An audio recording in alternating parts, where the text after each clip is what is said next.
하늘 위에서 내려오네.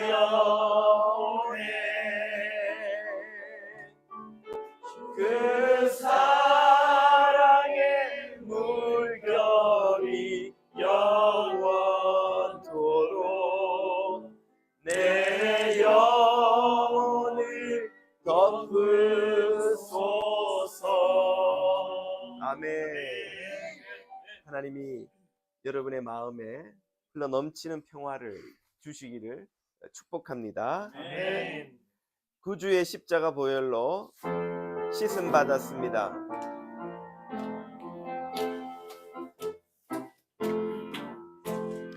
구주의 십자가 보혈로 죄 씻음 받기를 원하네.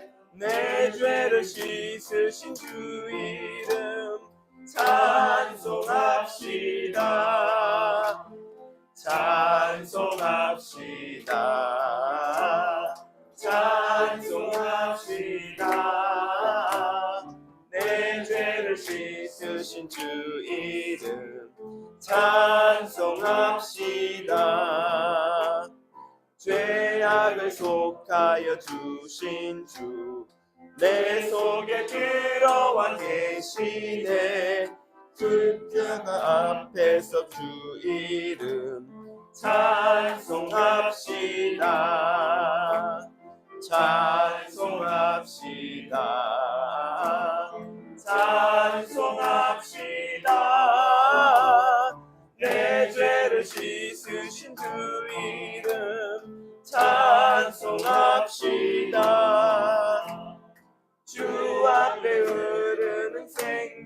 생명수 날 씻어 정하게 하시네. 내 깊은 정성을 다하여 찬송합시다. 찬송합시다. 찬송합시다. 내 죄를 씻으신 주 이름 찬송합시다. 내 주께 회개한 영혼은 생명수 가운데 젖었네. 흠없고 순전한 주 이름 찬송합시다. 찬송합시다.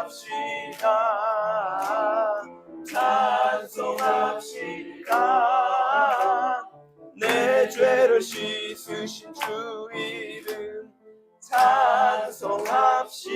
찬송합시다. 아멘. 이 시간 함께 기도드립니다. 우리의 죄를 씻으신 예수 그리스도의 보혈의 강물이 우리 영혼에 흐르고 형제 자매들의 영혼에 흘러서 평화와 위로와 참 소망으로 충만히 채워주시기를 기도드리겠습니다. 우리의 마음이 항상 주님과 동행하며 주님을 모시며 주님으로 충만케 해달라고 기도드리겠습니다.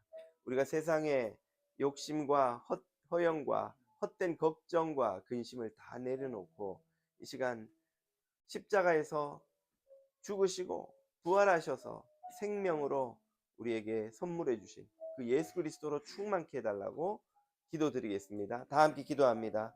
생명의 주님, 오늘 이 저녁에 우리 사랑하는 귀한 주의 자녀 성도들을 마가의 다락방 기도회로 불러주셔서 모아주셔서 인도해 주시니 감사합니다.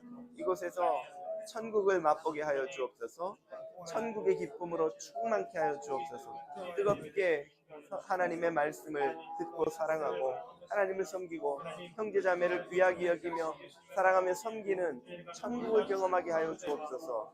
예수 그리스도의 보혈이 모든 자녀들의 심령에 흘러 넘쳐서 죄를 씻으시고 모든 무거운 짐을 벗게 하시고 모든 근심 걱정으로부터 자유케 하시고 두려움과 아픔으로부터 치유받고 자유되게 하시고 위로와 소망과 기쁨과 새 비전으로 충만케 되게 하옵소서.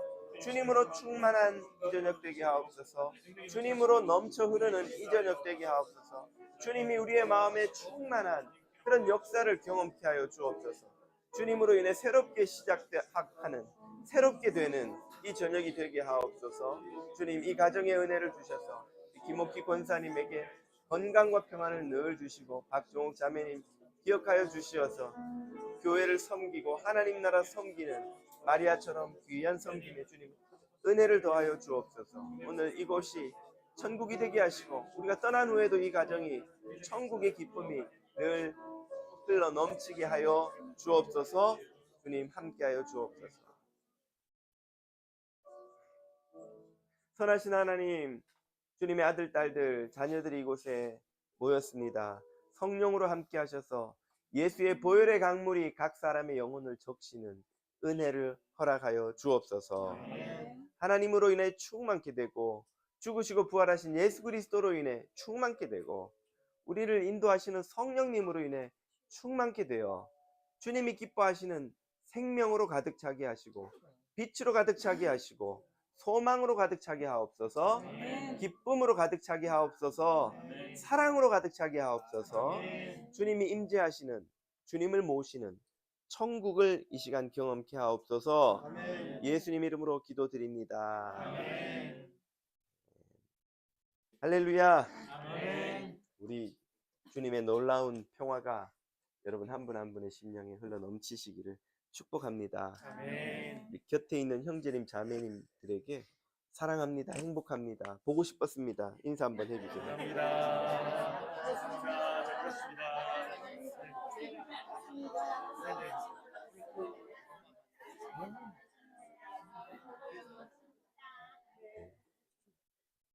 오늘은 박종옥 자매님 가정에서 호스트를 해주셔서 마가의 다락방 기도회를 열게 되어 얼마나 감사한지 모르겠습니다. 오늘 우리에게 주시는 말씀은 사사기 1장 11절에서 20절까지입니다. 구약 성경 사사기 1장 11절에서 20절. 지난주 읽은 1장 첫 번째 단락에 이어서 유다 지파의 정복 과정을 읽습니다. 사사기 1장 11절.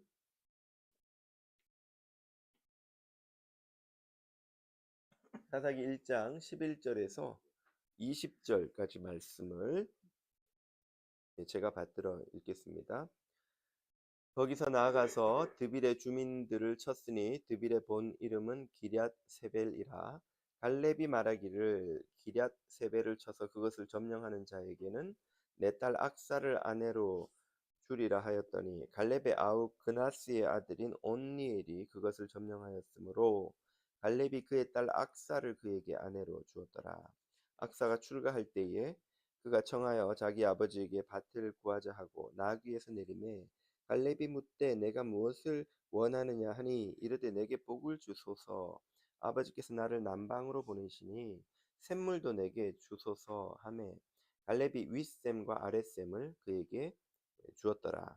모세 장인은 겐 사람이라. 그의 자손이 유다 자손과 함께 종려나무 성읍으로 올라가서 아란 남방의 유다 황무지에 이르러 그 백성 중에 거주하니라. 유다가 그의 형제 시므온과 함께 가서 스밧에 거주하는 가나안 족속을 쳐서 그곳을 진멸하였으므로 그 성읍의 이름을 호르마라 하니라. 유다가 또 가사 및 그 지역과 아스글론 및 그 지역과 에그론 및 그 지역을 점령하였고 여호와께서 유다와 함께 계셨으므로 그가 산지 주민을 내어 쫓았으나 골짜기의 주민들은 철병거가 있으므로 그들을 쫓아내지 못하였으며 그들이 모세가 명령한 대로 헤브론을 갈렙에게 주었더니 그가 거기서 아낙의 세 아들을 쫓아내었고. 아멘. 11절부터 20절까지 읽었습니다. 이 본문은 유다 지파의 정복 과정입니다. 가나안 땅을 차지해 가는 유다 지파의 정복 이야기는 오늘 본문 전에서부터 시작되었지만 오늘 본문에서 일단은 마무리가 되고 뒤에는 다른 지파의 정복 이야기가 나오는데요. 이 이야기는 유다를 포함한 이스라엘 민족의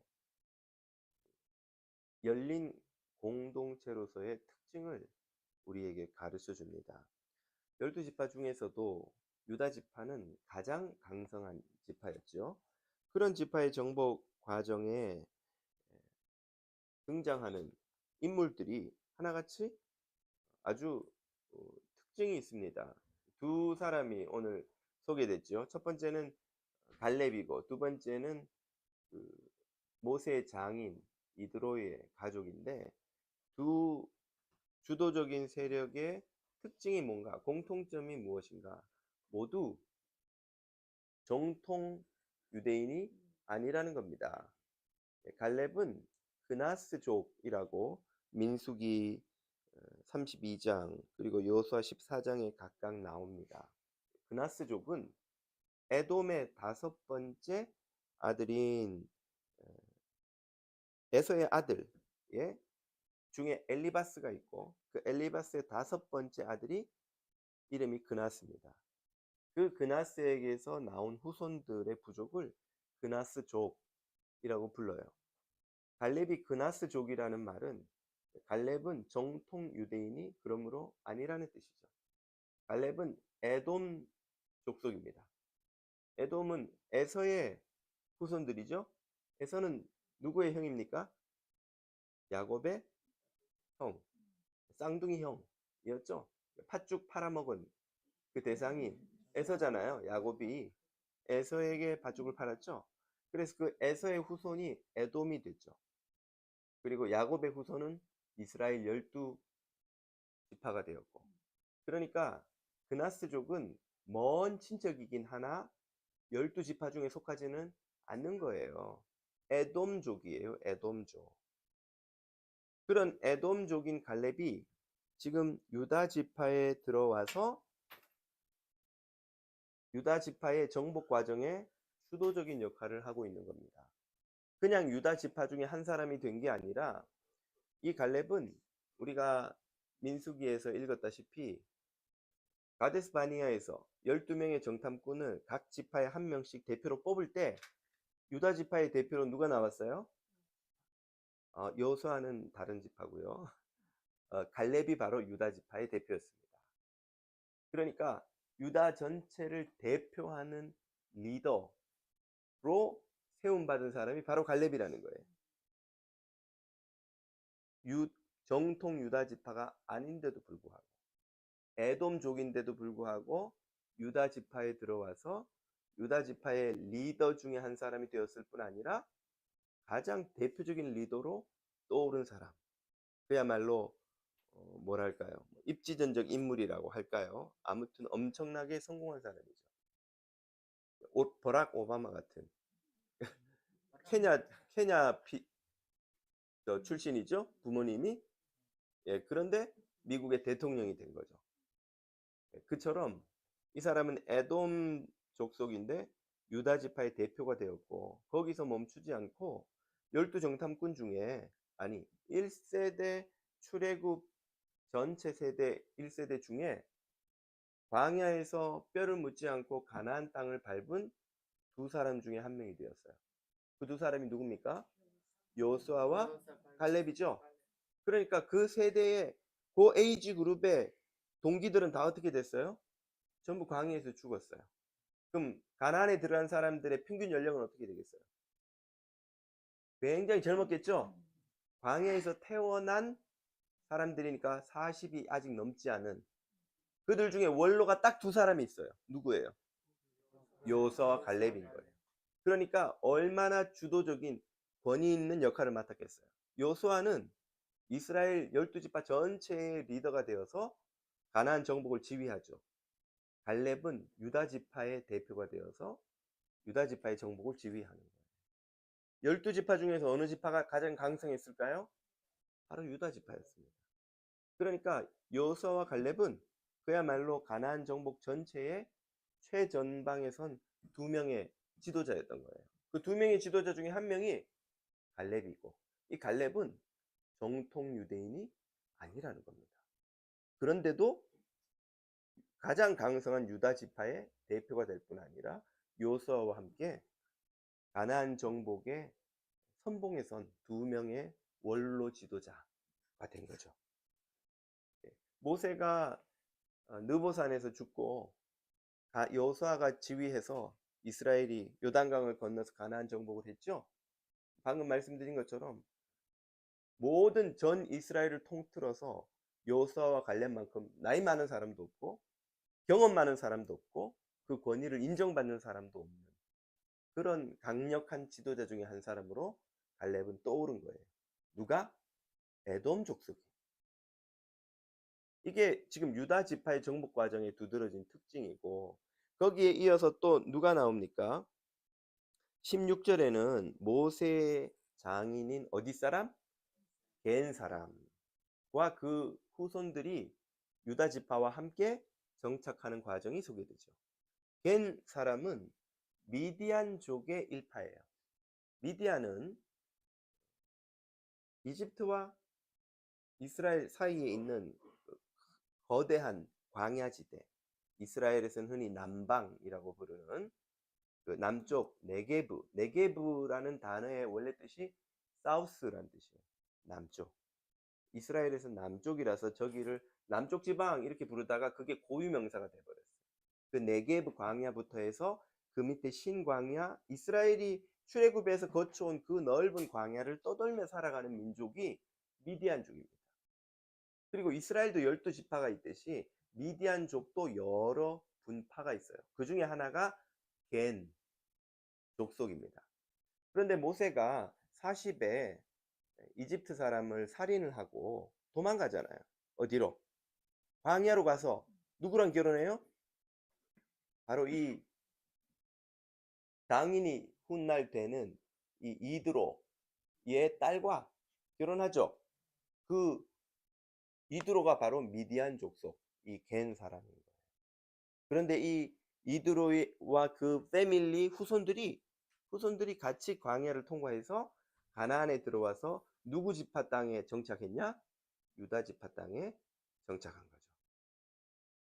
이민족인데 미디안족인데 잘 같이 들어와서 유다 지파와 함께 정착해서 살아가는 이야기. 그리고 오늘 본문에 읽은 본문을 보면 그 남쪽 지방을 정복하는 과정에서 갈렙이 그 딸을 그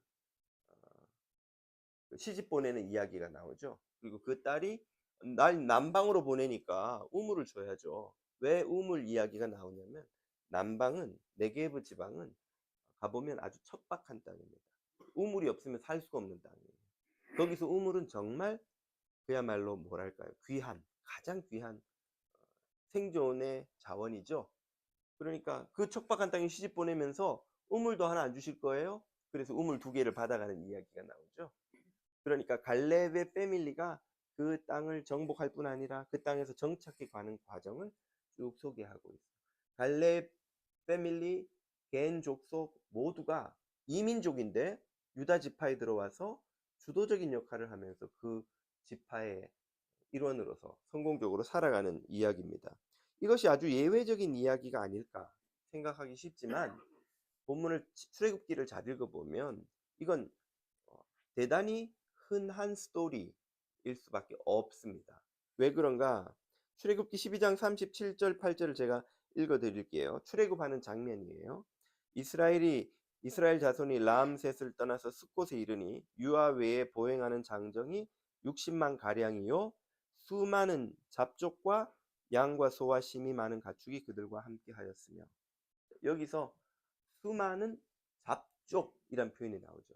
좀 이게 번역을 해 놓으니까 뭔가 모멸적인 표현처럼 들리지만 수많은 잡다한 족속들이 이 말이에요. 그러니까 에돔이나 겐 족속 말고 다른 많은 부족민들이 여기에 여러 부족이 섞여 있다는 거예요. 누구의? 출애굽한 60만 명의 장정 가운데. 왜 그랬겠어요? 이집트가 당대 이 북아프리카와 중근동을 연결하는 지역에서 엄청난 힘을 가진 제국이었기 때문에 그들이 노예로 부린 이들이 히브리 민족만이 아니었다는 거예요. 전쟁 과정에서 잡아온, 포로로 사온, 노예로 사온 수많은 잡족들이, 많은 부족들이 그 밑에 노예로 살다가 히브리인들이 탈출할 때 우리도 같이 가지 해가지고 우르르 따라 나왔다는 거예요. 그리고 그들을 다 데리고 나왔다는 거죠. 시간이 지나면 이들이 유다 지파에 합류한 이 에돔 사람 갈렙처럼 혹은 이드로 후손 겐 족속처럼 섞여버리면 누가 정통 유대인이고 누가 섞인 후손이고 하는 게 구분이 되겠어요? 시간이 지나면 이게 다 섞여버리는 거예요. 다시 말해서 이스라엘은 순수한 혈통 공동체가 아니었다는 겁니다. 많은 다른 부족들이 섞여 들어왔어요. 그리고 이스라엘은 태생부터 이렇게 여러 부족이 공동체에 들어오는 것을, 타민족이 들어오는 것을 막는, 경계하는 그런 공동체가 아니었어요. 오히려 그들이 들어와서 얼마든지 헌신하면, 수고하면, 능력이 있으면 리더로도 설 수 있는 그런 열린 공동체였다는 거죠. 이민족에게. 하나님이 가나안에 들어가면 원주민들 다 내쫓고 혹은 멸절시키라고 그랬는데, 그럼 그건 뭐야? 하나님의 말씀은 이민족에게 대단히 부정적인 게 아닌가? 그 문맥을 잘 읽어보면 이민족이라고 무조건 쫓아내거나 멸절시키라고 하신 적이 없어요. 주님은.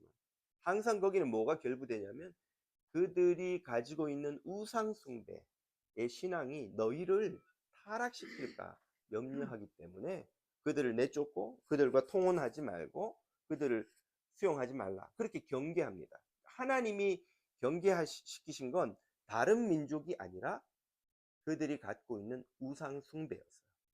우상 숭배의 신앙, 우상 숭배의 종교였죠. 다른 민족이라 할지라도 지금 방금 우리가 본 것처럼 이 갈렙이나 혹은 겐 족속처럼 여호와 신앙에 그들이 헌신하면 오히려 그들을 적극적으로 받아들였어요. 대표적인 예가 가나안에 들어오자마자 라합의 도움을 받죠. 라합은 비천한 신분의 이방인의 다른 신앙을 가졌던 이지만 그녀는 요즘 말로 하면 전향을 한 거죠. 개종을 한 거죠. 여호와 신앙을 가져서 라합이 어디에 들어와요?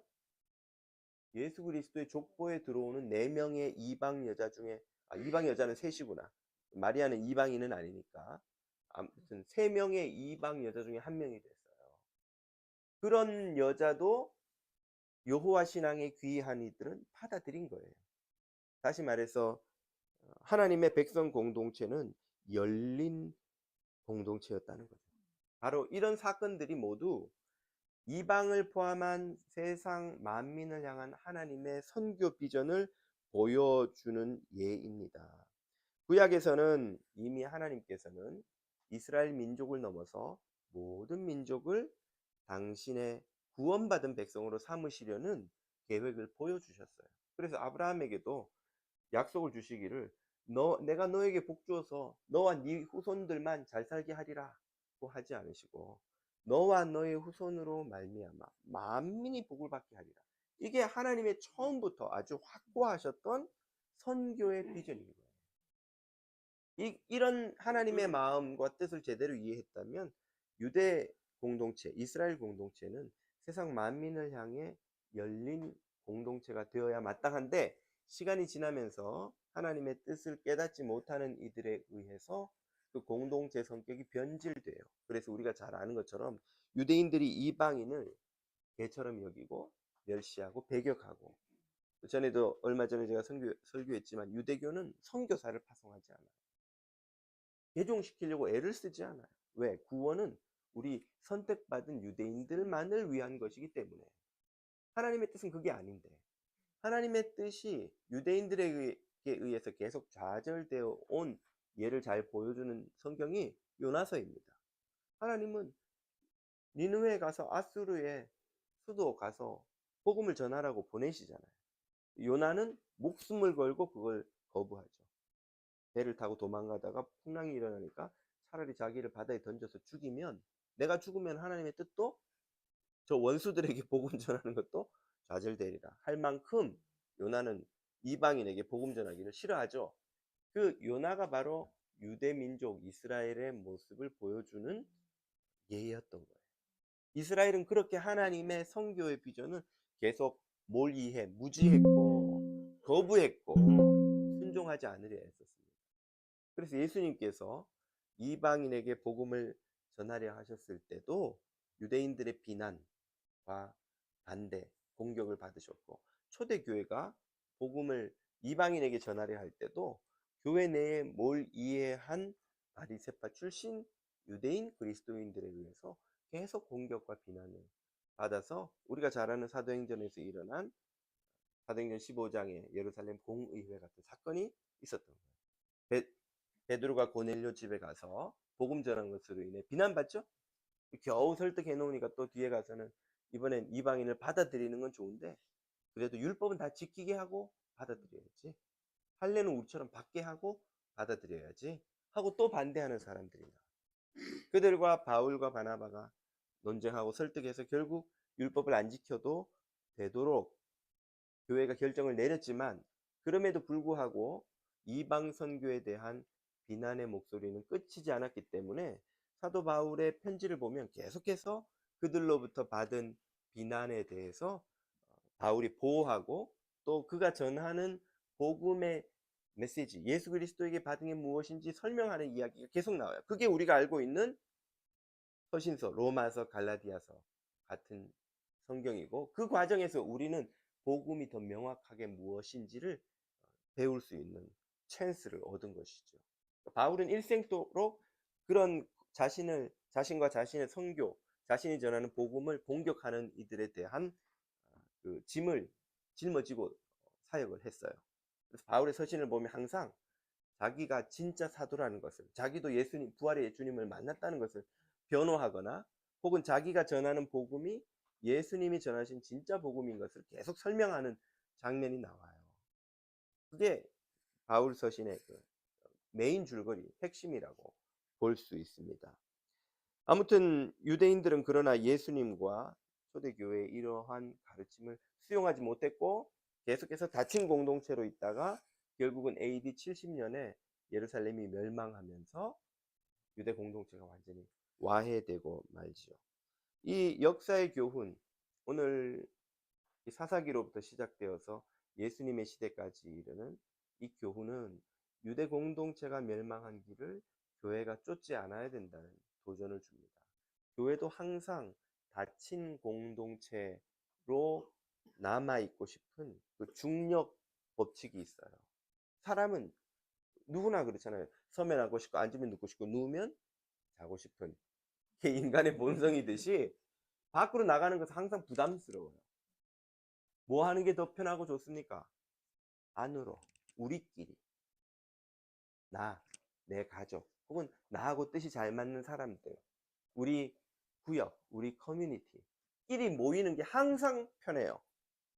여러분, 오랜만에 만난 친구랑 할 말이 많아요? 맨날 만나는 친구랑 할 말이 많아요? 맨날 만나는 친구 하루 종일 이야기하고 자세한 건 내일 다시 이야기하자. 그리고 헤어지잖아요. 그런 친구는 하루 종일 같이 있어도 할 말이 또 있어. 근데 10년 만에 연락이 됐어. 와, 반가워서 만나면 할 말이 없어요. 왜? 공통 관심사도 없고 서로에 대한 정보도 없고 또 조심스럽기도 하고 인간은 본능적으로 가까운 사람과 더 가깝게 지내고 싶지 새로운 사람하고 관계를 맺고 싶지 않아요. 그리고 특히 요즘은 이제 I 성향, 내향형인 사람들은 다른 사람, 낯선 사람을 만나는 것 자체가 굉장한 짐입니다. 스트레스예요. 예, 그래서 사람들과 그런 아이가 세일즈맨 하면 아주 힘들어요. 사람 만나는 게 제일 힘든데 사람을 안 만나면 또 세일즈를 할 수가 없잖아요. 예, 우리 신앙생활도 마찬가지인 것이 편한 구역 식구들, 나하고 아주 잘 맞는 사람들하고 시간 보내는 게 좋습니다. 그러다 보면 우리도 모르게 닫힌 공동체가 될 위험이 있어요. 예전에 제가 잠깐 설교 때 말씀드렸지만 구역에 새 가족들을 보내면 일부러 쫓아내서 나가는 게 아니에요. 그 사람들이 몇 달 있다 보면 교회 안 나와. 연락하면 구역에 갔는데 자기가 적응하기가 어려워요. 이야기를 들어보니까 그 구역 사람이 나쁜 사람들이 아니에요. 제가 알기로는 다 착한 사람들이고 다 좋은 사람들이에요. 근데 어떻게 이 새 식구들이 적응을 못하는가? 물론 뭐 문제는 여러 가지가 있겠지만 그 구역의 관점에서만 보면 너무 편하고 좋은 거예요.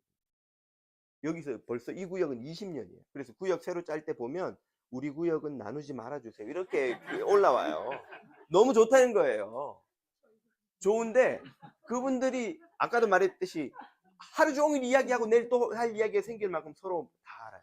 근데 새 가족이 오면 그 대화에 낄 수가 없는 거예요. 그리고 새 가족들을 끼워주려면 우리가 이 사람을 배려해서 우리가 하는 이야기는 할 수가 없어요. 우리가 아는 이야기를 설명을 하려면 왜 이 이야기가 나왔냐면 비하인드 스토리 하다가 지쳐요. 그러면 인간은 어떤 선택을 하겠어요? 편한 쪽으로 가는 거예요. 그러면 새 가족이 왔을 때는 그냥 대면 그냥 예의상 할 수 있는 간단한 이야기만 하고 마음속으로는 이 사람이 일찍 가지고 나면 이 권사하고 이 집사하고 내가 하고 싶었던 이야기 해야지 막 이렇게 있다가 가고 나면 신이 나서 하는 거예요. 근데 그게 한 번, 두 번이지 세 번, 네 번 반복되면 사람 다 알아요. 내가 여기 별로 환영받지 못하는 것 같은데 예. 아무도 그 사람을 쫓아내고 싶은 마음이 없습니다. 그러나 우리가 우리 자신에게 가장 편한 길을 추구하는 데에만 익숙해 있으면 유대인들도 그렇잖아요. 자기들이 늘 지키는 율법, 코셔 푸드. 유대인들은 코셔 푸드 지키는 게 하나도 불편하지 않습니다, 여러분. 태어날 때부터 그걸 익혀보세요. 우리는 돼지고기도 못 먹고 오징어도 못 먹고 물고기 비늘 없는 거 못 먹고 산낙지도 못 먹고 막 그렇게 어떻게 살아 싶지만 그 사람들은 하나도 불편하잖아요. 왜? 태어날 때부터 그게 몸에 익어 있기 때문에. 외국인들이 우리 만나면 이해가 안 되죠. 우리는 딱 이렇게 사람을 만나면 고개 숙여 인사하지만 순간적으로 몇 도까지 인사해야 될지를 직감적으로 압니다. 이분의 내가 이렇게 눈 보면서 해도 될지 눈을 숙여서 해야 될지 이걸 여기까지 가야 될지 손을 내밀어서 잡아야 될지 이거를 잘 캐치 못하고 90도 가야 될 분한테 15도쯤 하면서 안녕하세요 이랬다가는 그 사람은 그 회사, 그 조직, 그 커뮤니티에 찍혀요. 건방진 놈. 지금 지가 직급이 뭔데 지금 사장하고 얼굴 똑바로 마주보면서 안녕하세요. 이거는 안 된다는 거 우리 모두 알죠? 외국인들은 죽어도 깨나도 몰라요. 서양인들은 왜 그렇게 이게 각도가 달라지는지는 몰라요. 근데 우리는 알지만 이게 하나도 이상하지도 불편하지도 않아요. 왜? 태어날 때부터 그러기에 길이 들었기 때문에. 인사를 조금 이상하게 짧게 했다. 바로 뒤통수. 선생님한테 그렇게 하면 돼. 선생님한테는 이렇게. 거래처 사장님한테는 이 정도까지는. 너하고 이렇게 저기 이 아저씨한테는 그냥 고개만 까딱 해도 돼. 그래도 아무 소리 안 해. 이게 수십 년 동안 익혀왔기 때문에 다 불편하지 않아요. 이야기가 길어졌는데 유대인들도 자기들 그 삶이 너무 편합니다. 그러다 보니까 외국인들, 이방인들이 그 삶에 들어오지 못하는 걸 이해하지 못하는 거예요. 우린 택한 백성입니다. 우리도 교회가 닫힌 공동체가 되지 않으려면 항상 우리에게 불편할 수도 있는 가능성을 늘 생각해 봐야 돼요. 저 사람은 들어오면 우리 공동체가 편할까? 환영받는다고 생각할까? 저 사람이 여기에서 편안할 뿐 아니라 환영받는다고 느끼려면 어떻게 해야 될까? 그걸 생각 안 하며 살아도 상관없어요. 그냥 우리끼리 닫힌 공동체로 살려면.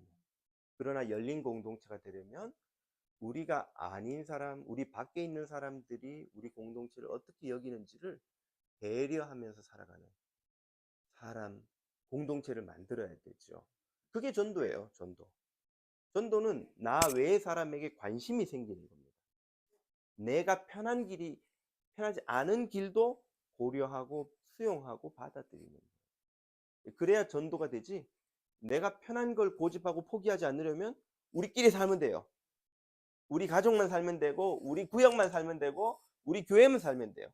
그리고 외부인들이 와서 자기들이 적응하려면 하고 못하려면 가. 그게 사도행전 15장에 정통 유대인들이 바울과 바나바에게 요구했던 거예요. 우리한테 들어오는 거 오케이. 베드로가 고넬료 집에 갔다 와서 뭐 그렇게 해서 다 수용하기로 했으니까 오케이. 그렇지만 들어오려면 우리처럼 율법을 다 지켜. 우리처럼 할례를 받아. 우리가 하는 걸 그대로 하면 우리 교회에 들어올 수 있어. 이게 그 유대인들의 요구였습니다. 거기에 비해서 바울과 바나바가 요구한 게 뭐예요? 그 사람들이 어떻게 그걸 지켜? 어떻게 우리처럼 할례를 받아? 어떻게 율법을 쫓아가? 평생 그걸 모르고 살아온 사람들. 그 사람들에게 예수님을 믿는 믿음 외에 어떤 것도 요구하지 맙시다. 그리고 그렇게 하려면 그 사람들이 교회에 들어왔을 때 익숙한 것을 기존의 교인들이 양보하고 포기하고 배려하는 노력이 필요했던 거예요. 불편하지만 율법을 안 지키는 사람들을 보면 막 불편하지만 그걸 수용하는 노력. 제가 전에도 뭐 자주 설교 때 인용했습니다만 20세기 중반에 히피 공동체를 받아들인 교회들, 그들을 적극적으로 문을 열고 불편하거든요. 그 사람들의, 우리도 불편하지. 생각해 보세요. 지금 이 21세기에도 머리 노랗게 해가지고 막 다 찢어진 옷에 막 런닝 셔츠 이렇게 헐렁하게, 그리고 막 마리화나 냄새 퍽퍽 나는 친구들이 여기 들어오면 벌써 우리는 긴장하잖아요. 어떻게 돼야 될지 몰라서 불편하죠. 그러니 반세기 전에는 어떻겠어요? 더 힘들죠. 그런데 그들을 수용하기 위해서 적극적으로 문을 열고 그들의 눈높이까지 내려갔던 사람들에 의해서 미국 교회가 쇠락의 길에서 다시 한번 또 도약해서 오늘까지 온 경험을 했던 거예요. 전에 한번 말씀드렸던가요? 우리 오클랜드에서 그 축구장에서 교인들하고 외부 사람들하고 이렇게 축구하니까 그 왔던 분들, 어떤 분들이 이렇게 담배를 피고 그 오클랜드 예배당 뒤편에 이렇게 버려놨나 봐요. 그걸 어떤 분이 보셨어요. 교회에서 어떻게 담배를 피냐고, 이 사람들 여기 축구 못 오게 해야 된다고. 당회에서 그 이야기가 나왔어요. 그래서 제가 드리는 말씀이, 그래도 교회 와서 담배 피니까 얼마나 다행입니까? 담배를 피면서도 교회에 와주니까 얼마나 다행이에요. 그리고 뒤편에 버려놨다는 건 그 사람들도 떳떳지 않다는 걸 알고 있다는 건데, 앞에서 당당하게 안 피고 뒤에 가서 몰래 피고 버려놓은 것만 해도 우리를 배려해 준 거 아닙니까? 우리도 좀 배려해 줘서 그 사람들이 그렇게라도 축구 때문에라도 교회에 드나드는 경험이 있어야 다음에 누가 전도를 해도 부담 없이 가지. 한 번도 안 가본 데 가려면 누구나 부담스럽거든요. 그렇게 해서 자꾸 문턱을 낮춰줘야 전도가 되지. 우리는 담배 안 피니까 담배 피는 사람들은 담배 끊을 때까지 그러면 안 된다고 하면 우리가 어떻게 전도를 하겠냐. 지나간 이야기지만 열린 공동체를 이루려면 우리 마음이 열려야 합니다. 그리고 그들에 대한 관심이 생겨야 되죠. 그러려면 어떻게 해야 되는가? 오늘 새벽기도 때 아주 중요한 메시지가 나왔어요. 예수님이 죽으심과 부활을 설명하셨는데 제자들은 전혀 이해하지 못했죠? 왜 이해하지 못했습니까? 바로 그 다음 단락에 이유가 나와요. 그 길에서 제자들은 뭐 때문에 싸우고 있었어요? 새벽기도 오늘 오셨던 분? 누가 높은가? 그걸로 싸우느라고 예수님이 하시는 말씀이 이해가 안 되는 거예요. 왜? 관심이 없으니까. 여러분도 왜 공부가 옛날에 수업 똑같이 듣는데 성적이 안 나와요? 관심이 없는데 로그니, 함수니, 미분, 적분 관심 없잖아요, 여러분 솔직히.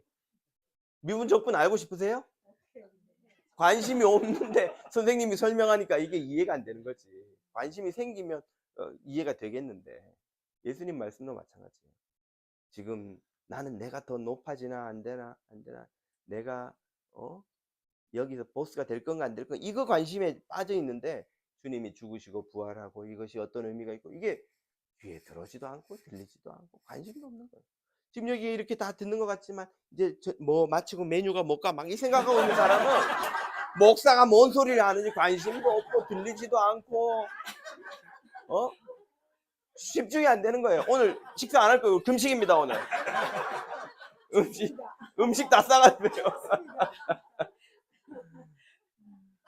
마음이 콩밭에 가 있으면 주님 말씀도 안 들리는 거예요.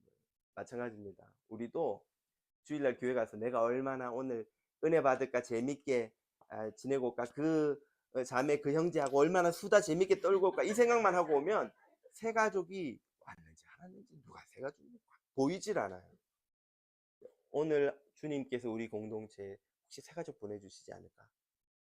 새로운 얼굴이 와서 잘 적응할까? 이 마음이 있으면 오는 동안에도 반가운 얼굴도 보이지만 낯선 얼굴이 보여요. 이분이 새 가족 아닌가? 인사하고 혹시 오늘 처음 오셨어요? 아, 전 이미 등록했습니다. 그럼 친해지면 되는 거고. 처음 왔는데 처음 오셨어요? 그럼 같이 식사를 가세요. 제가 이렇게 해드릴게요. 그러면 그분이 볼 때는 내가 뭐라고 이 사람은 날 이렇게.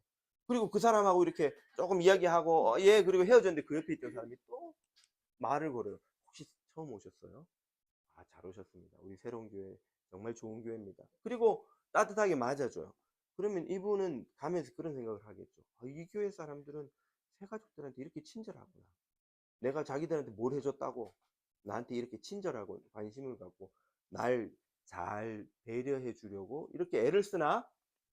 이거 자체가 전도인 거예요. 전도가 거리에 나가서 전도지 나눠주는 것만이 전도가 아닙니다. 전도지 나눠주는 것은 어떤 때는 열매를 걷기도 하지만 어떤 때는 역효과를 일으키기도 하죠. 귀찮은데 막 이런 경우도 있지만 교회 온 사람은 이미 어쨌든 교회에 적대감을 갖고 온 사람은 아니에요. 누가 오라 그래서 우리 교회는 되게 누군가 오라 그래서 오는 거예요. 뭐 지나가다가 리오니아 하이스쿨 보고 여기 예배가 있나? 이러고 오는 사람은 없잖아요. 거기 안에까지 들어왔다는 건 누군가가 이야기를 해서 온다는 거고 그 사람들이 온다는 건 누군가가 우리 교회를 아주 좋게 좋은 이미지로 딜리버리 해서 오는 거예요. 일단 호감을 갖고 오는 거예요. 그런 사람이 교회에 왔을 때 아무도 지금 여기 지금 사람이 이렇게 많이 지나가는데 누구도 나한테 관심이 없어. 새가족부 일꾼이 있지만 혼자서 어떻게 그 많은 분들 몇 안 되는 일꾼들이 다 케어하겠어요. 우리의 관심 자체가 우리 공동체에 오늘도 새로운 영혼을 하나님이 보내주실 수 있게 내가 한 사람 데리고 와서 전도하는 게 얼마나 어려운가. 그런데 이미 우리 공동체에 호감을 갖고 온 사람에게 잘해주는 건 훨씬 쉽지. 그런 사람에게 말 걸고 같이 밥 먹고 대화하면서 하는 건 훨씬 쉽지. 훨씬 쉬우면서 훨씬 효과적인 전도예요. 올 마음이 없는 사람 마음 움직여서 교회 데리고 오려고 해보세요. 얼마나 힘든가. 하지만 이미 마음이 열려서 교회에 내가 이 교회 가봐야지 하고 온 사람이라면 얼마나 그 사람의 마음에 우리의 작은 배려가 깊이 영향을 미칠 수 있겠어요. 그래서 우리는 적어도 여기 오신 분들은 식사할 때 나하고 친한 사람, 오늘도 저 사람하고 실컷 수다 떨고 하면 정말 재밌겠다 하는 사람하고도 물론 식사할 수 있지만 거기 가는 동안에도 혹시 옆에 낯선 사람은 없는가? 그 테이블에 앉았는데 보니까 다 아는데 낯선 사람이 한둘이 있어요.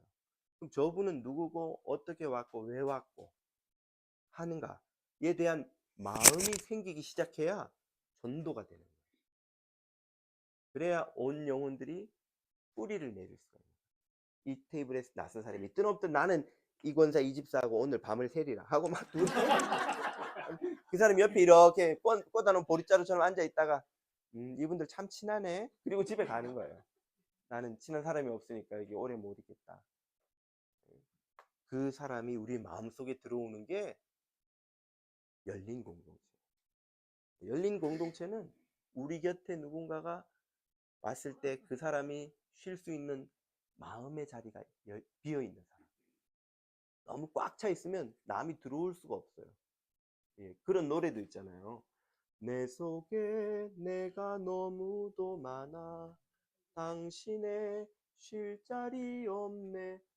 그 아주 진리예요. 그거 쓴 하덕규 씨가 시인과촌장의 하덕규 씨가 그게 저 가스펠로 만든 거 아시죠? 그 사람이 예수 믿고 하덕규 씨가 요즘 목사 되셨나요? 네, 목회 하시죠 지금. 그분이 회심하고 만든 노래예요 그 찬양. 그래서 그 쉴 곳이 없는 그분은 주님입니다. 내가 나로 너무 차서 주님을 내 마음에 이전에는 모시지 못했었다고 고백하는 거예요. 마찬가지예요. 우리가 마음이 자신으로 가득 차 있으면 주님도 못 모시고 이웃도 못 모시고 나로만 가득 차 있는 거죠. 예. 우리의 기도는 그래서 주님, 우리의 마음에 주님을 모으시는 자리, 형제 자매를 품을 수 있는 자리를 주십시오 하는 것이어야 되리라 믿습니다. 저와 여러분이 열린 공동체, 세상을 품는 공동체를 만들어가길 주님 이름으로 축복합니다. 네, 함께 찬양 드리겠습니다. 아까 우리가 불렀던 그 첫 번째 찬양 1절만 같이 부를까요? 평화 내 영혼의 그 깊은 데서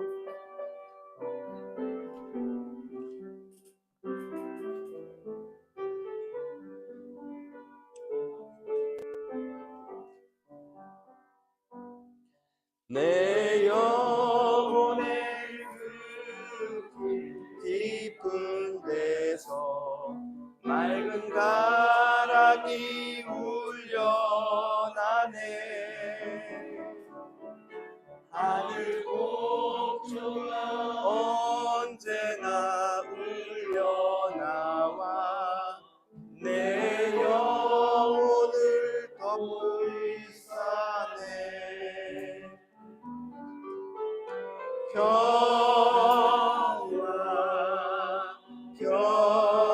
평화로다 하늘 위에서 내려오네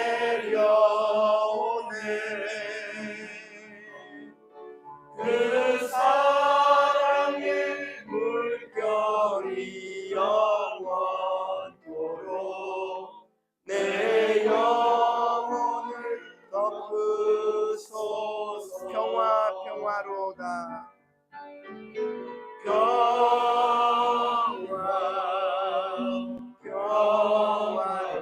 평화로다 하늘 위에서 내려오네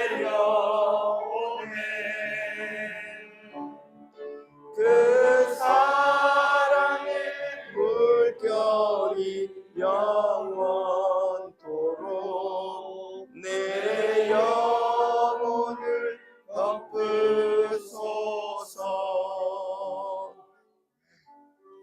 오늘 주신 말씀 붙들고 같이 기도드리겠습니다. 우리 새로운 교회가 세상을 향해 열린 교회가 되어서 상처난 영혼, 소외받은 영혼, 길 잃은 영혼을 하나님께로 인도하는 천국의 공동체가 되게 해달라고 기도드리겠습니다.